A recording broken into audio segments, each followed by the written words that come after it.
ఇవే జీవన తరంగాలు, ఇవే ఇవే జీవన తరంగాలు, జీవన తరంగాలు. ఇద్దరం ప్రభుత్వ ఉద్యోగులమే. వ్యవస్థల్లో ఉన్న లోటుపాట్ల గురించి నేను మీకు చెప్పాల్సిన అవసరం లేదు. నేను అదే చెప్తున్నాను. ఇద్దరం గవర్నమెంట్ ఎంప్లాయీస్మే. గవర్నమెంట్ తీసుకొచ్చే యాక్ట్స్ ప్రకారం ప్రజలను చూసుకునే బాధ్యత ఉన్నవాళ్ళం. సో ఒక డిపార్ట్మెంట్కు ఇంకొక డిపార్ట్మెంట్ కోఆపరేట్ చేసుకోవడంలో తప్పేం లేదనుకుంటే, చట్టాన్ని అతిక్రమించకుండా చేస్తే తప్పులేదు. నీలకంఠానికి చెందిన అన్ని బిల్డింగ్స్ ఇన్స్పెక్షన్ కంప్లీట్ అయింది. శాంక్షన్ ప్లాన్కి అతను కట్టిన దానికి సంబంధం లేదు. మాకు చూపించిన రికార్డులు శాంక్షన్ ప్లాన్ ప్రకారం ఎంత ఖర్చవుతుందో అంత ఖర్చే చూపించారు. కానీ అతను పర్మిషన్ లేకుండా చేసిన కన్స్ట్రక్షన్ వివరాలు, అందుకు చేసిన ఖర్చు వివరాలు మీ దగ్గరుంటాయి. అవి మా డిపార్ట్మెంట్కి ఇస్తే హెల్ప్ఫుల్గా ఉంటుంది.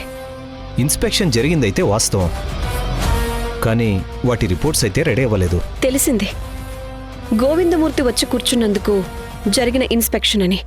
ప్రభుత్వ అధికారులంటే వాళ్ల పెంపుడు వేట కుక్కలతో సమానం. గోవిందమూర్తికి నీలకంఠ నుంచి డబ్బులు రావాల్సి ఉండి అందుకు నన్ను యూజ్ చేసుకున్నారు. తర్వాత వాళ్ళిద్దరూ ఒక్కటై మిమ్మల్ని సైలెంట్ అయిపోమన్నారు. దాంతో మీరు పొదల్లోకి వెళ్ళి కుందేలు నక్కినట్టు నక్కారు.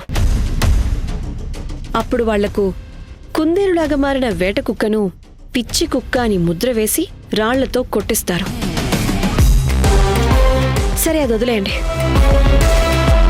మీరు ఇన్స్పెక్షన్ చేసి కూడా నాకు బిల్డింగ్ వివరాలు ఇవ్వండి అని అడిగితే డాక్యుమెంట్ చేయలేదు అంటున్నారు. ఒకవేళ అఫీషియల్గా అడిగితే కూడా సేమ్ రిప్లై ఇస్తారా? అవును. కానీ ఇస్తే మా డిపార్ట్మెంట్కు చాలా యూజ్ అవుతుంది. ఇస్తారా? అంటే అన్అఫీషియల్గానా? ఎస్. మీరు నన్ను అడిగినట్టుగా ఏ ప్రూఫ్ ఉండదు. నేను మీకు ఇచ్చినట్టుగా కూడా ఏ ప్రూఫ్ ఉండదు. ఎస్. నేను మీకు ఇచ్చినట్టు ప్రూఫ్ లేకపోతే మీరది ప్రభుత్వ అవసరం కోసం ఉపయోగిస్తారో లేకపోతే పర్సనల్గా యూజ్ చేసుకుంటాననా? యూజ్ చేసుకోవడానికి కూడా లేదు కదా. సో మీకు నా మీద నమ్మకం లేదు.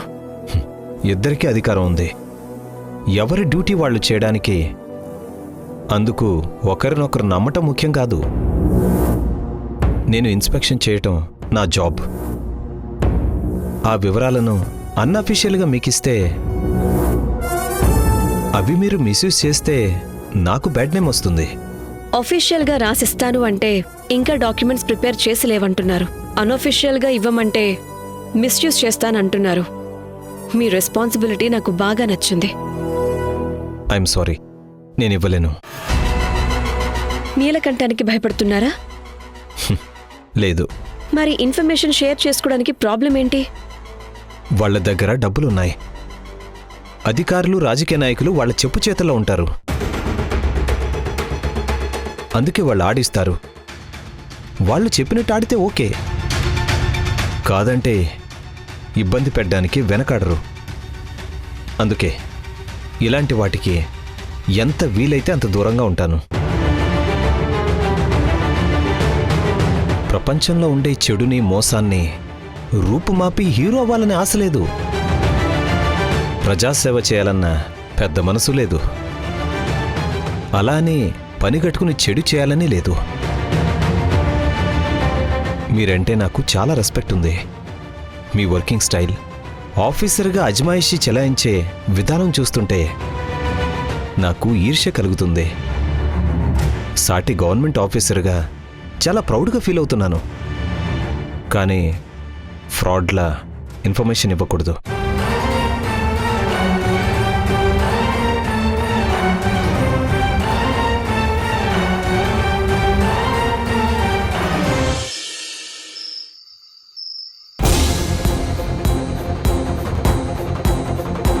జాబ్ నుంచి తీసేయరు, కాకపోతే కంపెనీకి కొత్త కాంట్రాక్ట్స్ లేవు.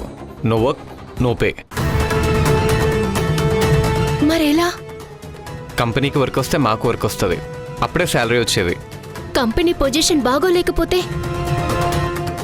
ఇలానే కంటిన్యూ అవుతే జాబ్ ఉన్నా లేకపోయినట్టే. అవుట్డేటెడ్ అవుతాం, రోడ్డున పడతాం. బయటపడే ఛాన్సే లేదా? నేను ఈ జాబ్ వదిలేసి వేరే జాబ్ చూసుకుంటాను.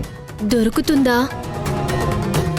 దొరుకుతుంది, అయితే ఒక 2-3 నెలల టైం పడుతుంది. నెలకి 70,000 జీతం తీసుకోవడం అలవాటైంది. చిన్న చిన్న ఉద్యోగాలు చేయలేను. నేను పొరపాటు చేశాను. గ్రాడ్యుయేషన్ కంప్లీట్ చేసి జాబ్లో చేరుండాల్సింది. జరిపోయింది కదా, వదిలే. ఆ రోజు ఏమైనా తెలుసా నా ఉద్యోగం పోతుందని? తెలుసో తెలీదో ఇప్పుడిద్దరం మన్ను తినాలి. పెళ్లి చేసుకుంటే మన్ను తినే పరిస్థితి వస్తుందనుకుంటావా? జాబ్ వచ్చే వరకు జాబ్ ప్రాబ్లం, జాబ్ వచ్చాక ఎవరైనా పెళ్లి చేసుకోవాలనుకుంటారు. నేను చేసుకున్నాను, మళ్ళీ ఇప్పుడు జాబ్ ప్రాబ్లం ఫేస్ చేయాలి. చేస్తాను, కానీ నువ్వు అంటున్నావు చూడు, మన్ను తినే పరిస్థితి అని. అది జాబ్ పోవడం వల్ల రాలేదు. నువ్వు నా పీకల మీద కూర్చొని అప్పు చేయించి మరి ఇంత పెద్ద ఇల్లు కట్టించావు చూడు, అది మన్ను తినే పరిస్థితి అంటే. గ్రనైట్ ఫ్లోరింగ్, అందరికంటే బెస్ట్ ఇంటీరియర్ డిజైన్ కావాలని స్తోమతకు మించి ఖర్చు చేయించావు. ఇప్పుడు ఈఎంఐ కట్టలేక ప్రాణం పోయేలా ఉంది. సరే, ఇల్లు కట్టడం అంటే మన్ను తినే పనే. నాకు బుద్ధి లేదు, మరి మీకేమైంది? కుదరదంటే వదిలేసేదానివా? గృహప్రవేశం ఖర్చులతో ఒక్క ఇన్స్టాల్మెంట్ కట్టుండొచ్చు. ఇప్పుడు 3-4 నెలలు జీతం రాదు. ఇంటి ఖర్చులు, అప్పులు, ఇన్స్టాల్మెంట్స్. వచ్చే నెలలో బిడ్డ పుడుతుంది, హాస్పిటల్ ఖర్చులు, పిచ్చి పుడుతుంది. ఎక్కడికైనా పారిపోవాలనిపిస్తుంది. ఎందుకంత అప్సెట్ అవుతారు? మీరు మగవాళ్ళు, ఈజీగా వెళ్ళిపోతారు. కానీ నేను మిమ్మల్ని నమ్ముకొని వచ్చిందాన్ని. నా పరిస్థితి ఏంటి? మరేం చేయమంటావు? టెన్షన్, రాత్రులు నిద్ర పట్టట్లేదు. రేపటి నుంచి ఆఫీస్కి వెళ్ళరా? మ్హూ. వేరే జాబ్ చూసుకుంటారా? మ్. అమ్మ అకౌంట్లో 30 నుంచి 40 వేలు ఉండాలి. అడిగి తీసుకుంటాను. ఇస్తారా? ఈ జాబ్ ప్రాబ్లంలో ఉందన్న విషయం ఎక్కడ డిస్కస్ చేయకండి. ప్రాబ్లంలో ఉన్నామంటే ఎవ్వరూ పట్టించుకోరు. అందుకే నేనే ఏదో ఒకటి చెప్పి అమ్మ దగ్గర డబ్బు తీసుకుంటాను. మీరు బ్యాంక్ అప్పు, ఫైనాన్స్ వాళ్ళ అప్పు ఒకే చోట ఉండేలా చేయండి. అందుకు ఇంటి మీద ఇంకా కొంత అప్పు తీసుకుని బ్యాంక్ అప్పు కట్టేద్దాం. అప్పుడు 2 వైపుల నుంచి వచ్చే ఈఎంఐల ప్రెజర్ తగ్గుతుంది. ఒకే చోట అప్పు ఉంటే ఈఎంఐలు కట్టడం కాస్త లేట్ అయినా నచ్చ చెప్పడం కొంచెం ఈజీ. అమ్మకెలా చెప్పాలి?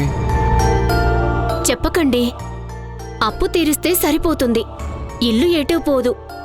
ఆస్తి అమ్మది అంటే ఎప్పటికైనా మీకే వస్తుంది. అయినా కష్టకాలంలో ఉపయోగపడకపోతే ప్రాపర్టీ ఉండి ఇంకేం ప్రయోజనం చెప్పండి? వెళ్ళి పడుకోండి. టెన్షన్ వద్దు, నేను మేనేజ్ చేస్తాను. ఏంటో చెప్పండి. మనం కట్టించిన ఇల్లు రెంట్కిస్తే కొద్దిగా రెంట్ వస్తుంది, మనకు కొంచెం హెల్ప్ అవుతుంది. మన చిన్నింటికి షిఫ్ట్ అవుతే సరిపోతుంది. ఇందులో విసుక్కోవడం ఏముంది? సరే చూద్దాం, ఆలోచిస్తాను. థ్యాంక్స్ దీపా. నా దగ్గర నగలున్నాయి. అవసరమైతే అవి అమ్మితే సరిపోతుంది. డబ్బులు, ఆస్తి, నగలంటే నాకిష్టమే. కానీ వాటి కోసం మిమ్మల్ని వదులుకునేంత కాదు. ముందు మీరు, తర్వాత అవి. మీరు వెళ్ళి పడుకోండి.